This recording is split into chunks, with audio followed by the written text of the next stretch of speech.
I do not think you would approve of this, Father. Our strike cruiser enters the orbit of Julas 7. It is the only populated world in a crowded system of clustered, useless planetoids. We respond to distress beacons, klaxon screams in the void that rant and rave about civil war and imperial loyalty. We are here to kill them all. They do not think we remember.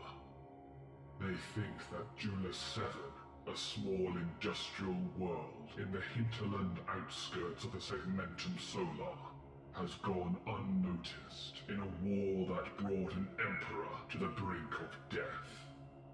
But the Imperium remembers Julas 7. I remember Julas 7. They fought for Horus, and now they ask to join the winning side. They are weak. They are cowards. We will destroy them all. We begin with deceit. We were not always liars, but time has changed us. My clansmen reinforce so-called loyalists against traitors who still possess a modicum of conviction. We deploy heavy battle tanks and grind cities beneath their treads. We blanket metropolises with artillery bombardment and ignore the bleating complaints of the cowards who still think we are there to help them. We systematically dismantle the transport infrastructure of Julas 7 and cripple its civilian infrastructure. The Factora falls silent. The motive force is strangled out across an entire planet. The stench of human refuse rises from broken pipes and dribbles into unclean water. Still, they do not realize. They do not realize why we are here. After the complete surrender of enemy forces, the Governor and his cronies invite me to a celebration of Imperial victory. The Governor is a weak, effeminate man with fat instead of muscle, gout instead of scars. He is a third son of the man who rejected the rule of the Emperor and joined with the traitor Horus Lupercal. I attend on the insistence that all key members of military command are also present. I attend because it is a convenient way to annihilate the entire officer class of Julas 7. The Governor raises a glass of weak piss amasec. He toasts me and the Iron Tenth.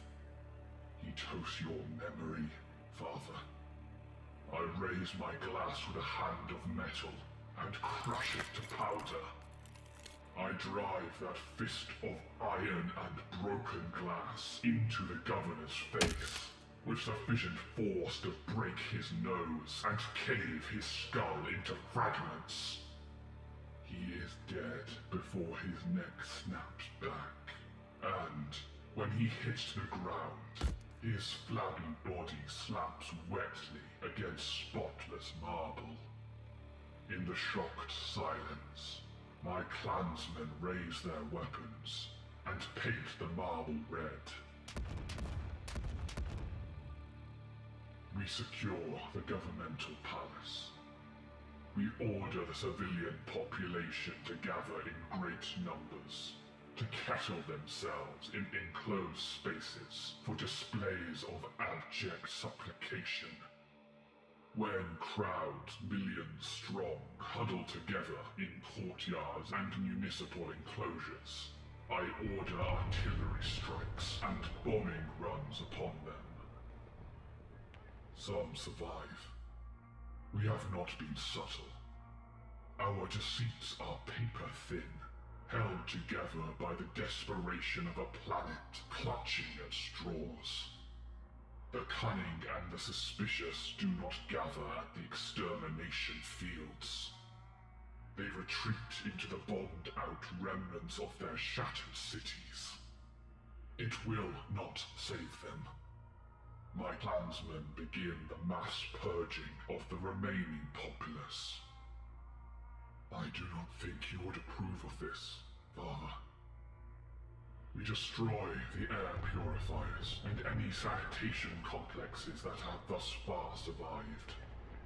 We collapse every major roadway, cripple the spaceports, and dismantle the distribution hubs for food and basic supplies. We shoot down any shuttle that comes across our augers, and overwhelm every Vox network with military-grade scrap code. We target Medicaid centers and conduct random artillery barrages to scatter and suppress our enemy. We choose our targets to maximize terror, slaughtering traitors without mercy or respite. Like this, Julius 7 dies. We are too few to wipe them out with mass reactive rounds and iron fists, so we bring them starvation and disease. We force them to drink filthy water until they shit themselves to death. We make them bloated, emaciated husks and watch as prion diseases transform the brains of cannibal survivors into rotting mush. Our work is systematic. It is logical. It is predicated on a scientific understanding of human weakness and planetary governance. It is flawless. It is thorough. It takes 4.5 months. We spend most of that time dismantling the Factora for useful materiel. When we leave, our holds are well stocked, and the only survivors are haunted ghouls riddled with mutation and disease. The politicians of Broken Terror pronounce this age the Great Scouring. This makes sense to the Iron Tenth. The dream of the Imperium is dead, but we will have vengeance. We will drive the Whoresons into the distended hellscape of the Eye of Terror, and let the warp twist and break any traitors that survive our retribution. They rarely mention your name, Father. They talk of Horus Lupercal, of Sanguinius, of the Emperor, but you are just a footnote. Your legion is just a footnote. We were weak, but now we are as iron. Our strike cruiser follows in the wake of warp eddies left by a tattered column of refugee transport ships. Entire populations have abandoned their worlds to escape a furious Imperium. They have exchanged their native soil for the cold metal of void ships, exchanged their air for recycled oxygen spat through sputtering filters. My clansmen launch torpedoes on a wide spread. The plasma warheads are tiny pricks of light, lancing out into an infinity of black. The augurs whisper of successful hits that cause hull breaches and mass plasmic explosions. The convoy scatters. We wade among the formation and unleash our broadsides. Transport ships break apart and poison the void with their treasonous cargo. Some attempt emergency warp jumps and are torn to pieces by the roiling chaos of the Immaterium. Others disappear into the Empyrean, throwing themselves at the mercy of thirsting gods. The rest are annihilated by our guns. I do not feel. I am as iron. But I know the satisfaction of the machine. We will never be weak again. I expect to receive censure. Our tactics echo the atrocities of the 8th and 12th. But censure never comes. Perhaps Gilliman recognizes the rightness of our deeds. More likely, he does not know of them. This is an age of darkness and the settling of murderous scores. The astropathic network is a buffering static of tattered noise.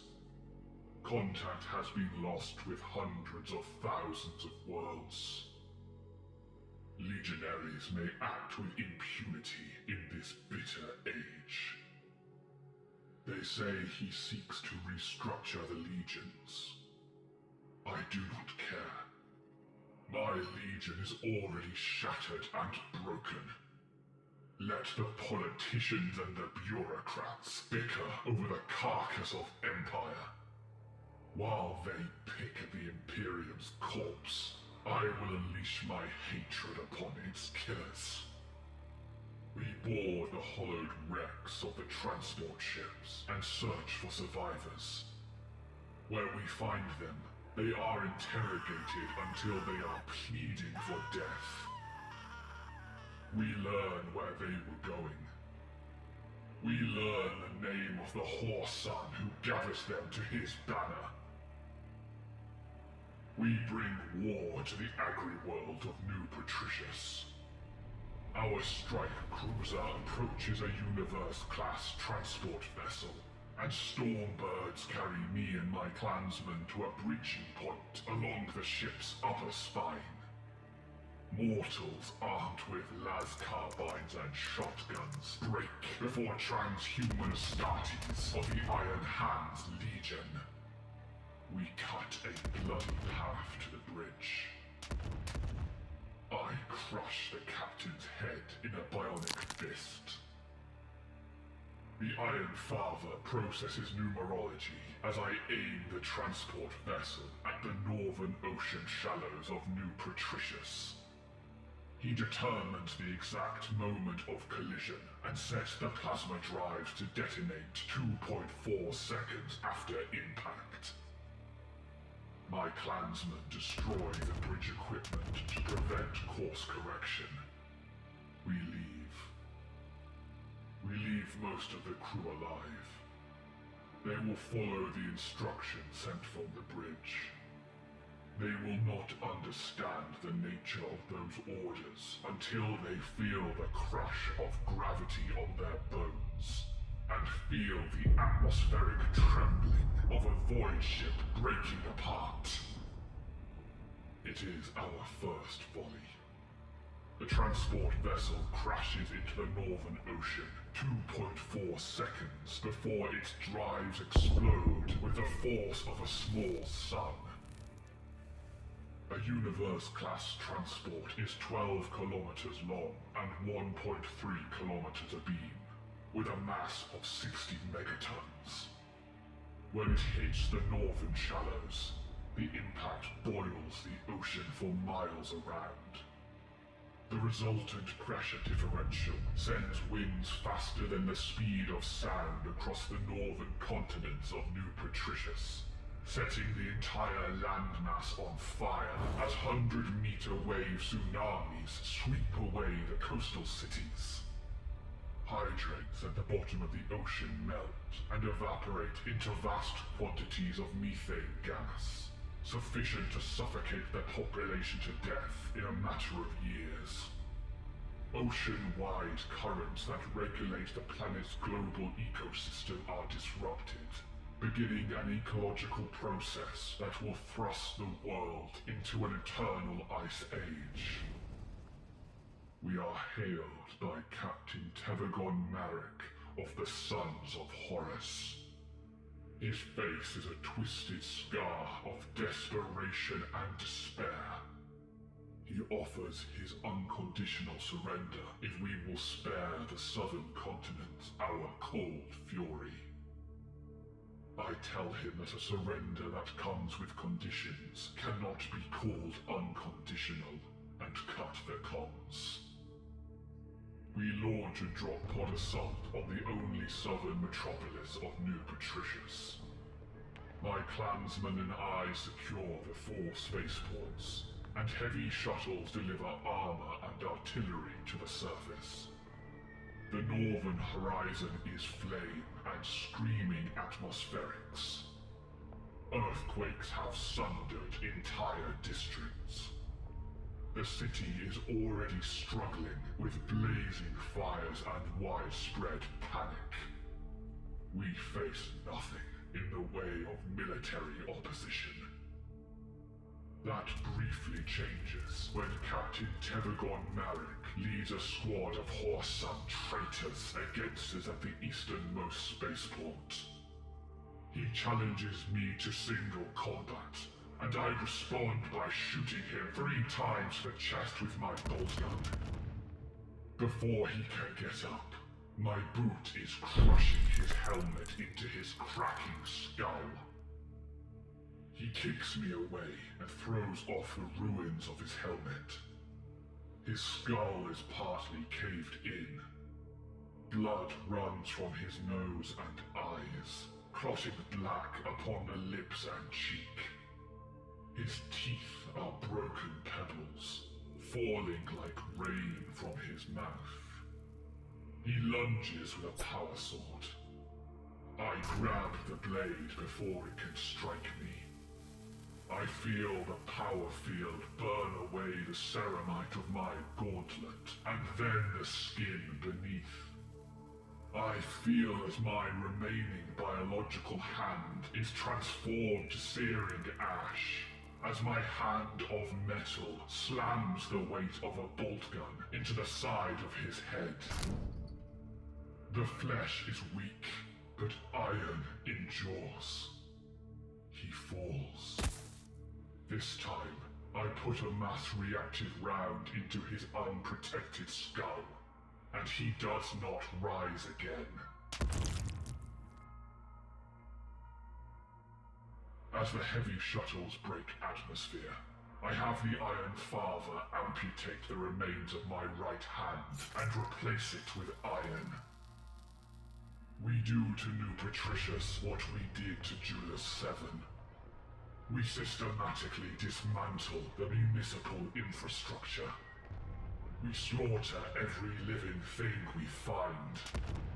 We salt the fields and slaughter the livestock. We detonate atomic charges along the southern coast to strangle out all oceanic life and bring about the ends of billions of human lives. There can be no mercy. No respite. The great scouring continues. As we cleanse the galaxy of weakness and filth, we receive scattered reports of the changes made to the undead Imperium.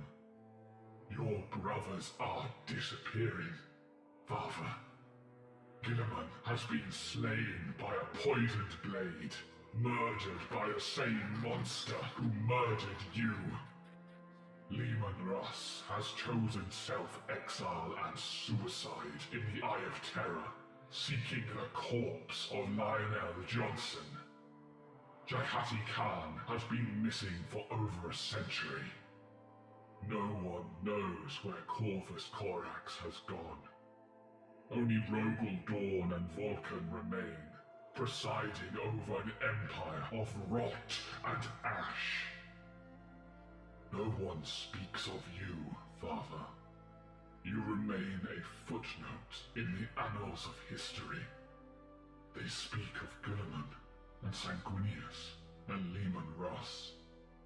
You are forgotten. It is for the best. You were the first of your brothers to die.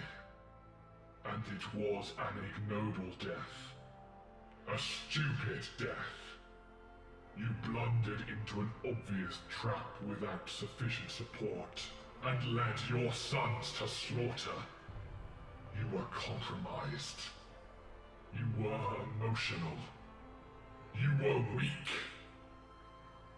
We will never be weak again. A stupid death. Then, when you faced your brother Fulgrim, the Gorgon could not even slay the peacock. The Gorgon, indeed. I do not need your approval, Father. The galaxy does not speak of you. The Imperium does not speak of you. Perhaps I should not speak of you, either. Cast down the keys of hell. We live in an age of darkness that only ends with the extinction of the human race. We scour the galaxy even as we scour ourselves of the weakness of flesh. I flex my new bionic and feel the strength of iron. The left hand was offered to you. The right hand is simply discarded and replaced with something more suitable. A mere weapon for this unfeeling epoch. I do not feel.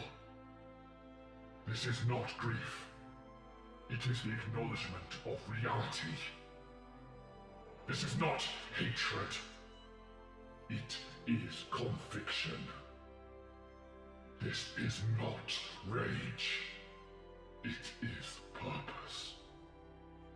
We will cleanse the galaxy of the weak and the corrupt. Not because the Imperium can be salvaged, but because the weak are weak, and the corrupt are corrupt. Their destruction is simply the balancing of a moral equation, the logical endpoint of a useless existence. The enemy is driven into the eye of terror. Our strike cruiser reaches the edge of the great storm. I stare into its churning, maelstrom colors. It is the galaxy's sinkhole, a drainage system for all the filth and perversity of a spiteful cosmos. I am tempted to send us in, but the Iron Father convinces me otherwise. The warp will twist their flesh and break their minds. It will poison their souls and drive them into the depths of miserable madness. They may have escaped death by our iron hands, but they trade life for an eternity of imprisoning darkness. The Iron Father tells me that I should leave them there to rot. The logic of his argument convinces me. I order the strike cruiser to turn back. We set sail for Medusa. Along the way, we learn that Rogol Dawn is dead, butchered by the Despoiler's forces. Only Vulcan remains, Father. I can guess at the reprise of his sycophantic sons. Vulcan lives. Vulcan lives. Vulcan lives. Vulcan lives because he is a coward. Vulcan lives because his sons are cowards. Vulcan lives because he let you die. It does not matter. I do not feel. His time will come soon enough. I stare down on the polluted darkness of Medusa 4. We receive hails from the Iron Council. They confirm that they are now the masters of the Iron Hands chapter. They tell me that the blame for Horus lies with the entire human race, and that the galaxy was torn asunder by the weakness of flesh. They tell me that I must exorcise that weakness in myself, and cleanse myself of the emotion that runs contrary to the cold logic of iron. They tell me what I already know. They tell me that humanity must be purged of its flaws. They tell me that the task will be unending. The flesh is weak, after all. We are tempered now. We are as iron. We will never be weak again. I will never be weak again. I do not need you, Father. I do not need to speak of you. I do not need to remember you. You are weak. I am not weak. I will not be weak. I do not think you would approve of this, Father. And I do not care.